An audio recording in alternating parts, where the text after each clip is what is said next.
Nigeria is entering one of its darkest security moments in recent history, and the events of the past week have made it impossible to deny. The federal government ordered the shutdown of Unity Colleges around the country, while Katsina State went further by shutting down all its public schools. Children can no longer go to school. It was done out of fear that the next attack could claim hundreds of children, fear that the country no longer has a firm grip on its own security, fear that the situation is slipping into something far worse. Multiple intelligence alerts and recent attacks have shown that armed groups are becoming bolder, more coordinated and more strategic. Communities are laying low, parents are panicking, and schools are turning into empty shells as children are sent home indefinitely. According to credible reports, bandits are not only moving freely across the state borders, they are allegedly operating in what appears to be safe zones where they face little resistance. Some accounts even suggest that a large number of armed men were recently seen moving near the Kanji Dam area, prompting military personnel who were stationed there to leave after receiving warnings that the insurgents were coming specifically to adopt children.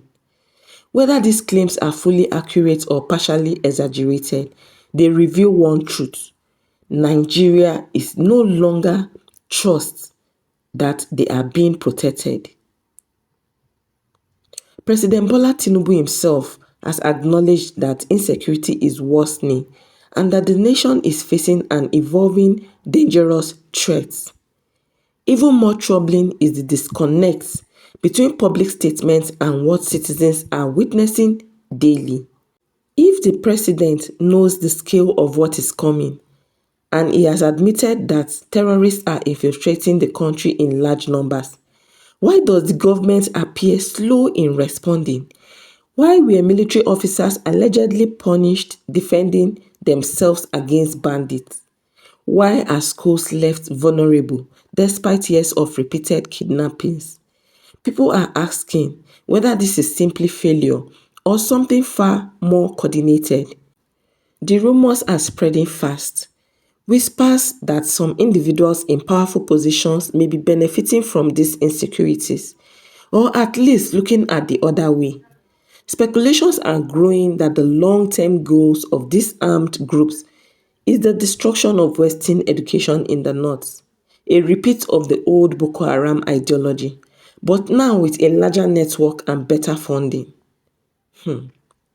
Whether these theories are fully true or not, the pattern is hard to ignore. My people, schools are being targeted, children are being hunted, and the state itself is reacting more slowly than the public can tolerate. The closures of these Unity Colleges and Katsina boarding schools are not a sign of government strength. They are a sign of how overwhelmed the system has become. When a government begins to shut down its own institutions to prevent mass casualties, it signals that the threat is already inside the walls. This is why people are beginning to speak openly about a looming conflict. Some believe that if something drastic isn't done soon, Nigeria might enter a stage where communities begin to defend themselves with or without the state's approval. Others are looking outward, talking about possible military assistance from the United States or other external forces, even though that would come with heavy political consequences. The truth is that Nigerians are afraid, frustrated and exhausted. They are watching their leaders speak about defeating terrorists while the terrorists seems to be multiplying. They hear promises of intelligence improvements, yet schools continue to shut down. They hear speeches about new strategies while families continue to bury their children. If nothing changes, the insecurity could escalate into a full-blown national crisis. These armed groups are already planning to spread across more regions, and they are testing the country's defenses every single day. The government must act with full force, full transparency, and full honesty because the patience of ordinary Nigerians is wearing thin. A nation cannot defend itself on hope alone, and right now, hope is all many people feel they have left. Honestly, my people, I'm so pained and disturbed about this whole situation. What do you guys think? The government is not doing enough. That is what I feel. Are we being compromised? Why does it seem that these people are more powerful? You can see the audacity, you can see the body language, but yet the government keeps talking. There is no action, there's nothing to show that these people will actually be brought to book. This is very sad, and something really has to be done. If not, there is an impending war coming to this country. Nigerians, brace up because this is not time to joke around. The insecurity is becoming really, really serious. This is Sima reporting from Jewel TV. Please stay safe, everybody, and be prayerful as we look forward to our government doing something drastically about this. May God help every one of us. May God help Nigeria. It is a very unfortunate situation because as government, when we had an intel, we decided to call a security meeting. And we did so. We seek the security advice.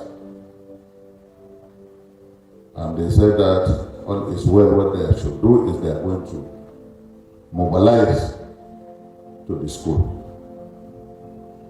And they did so. By 3 o'clock, the military withdrew. And by 3:45, the abduction took place. That is why we are worried. And we have been asking questions. Who authorized the withdrawal of the military? Because we know when orders were being given, particularly on the military, until when an order is being given,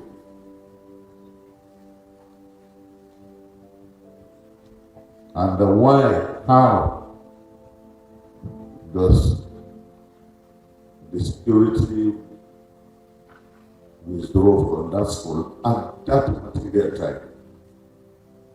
That is our worry. And we also ask the military authority to also investigate and find out who gave that order.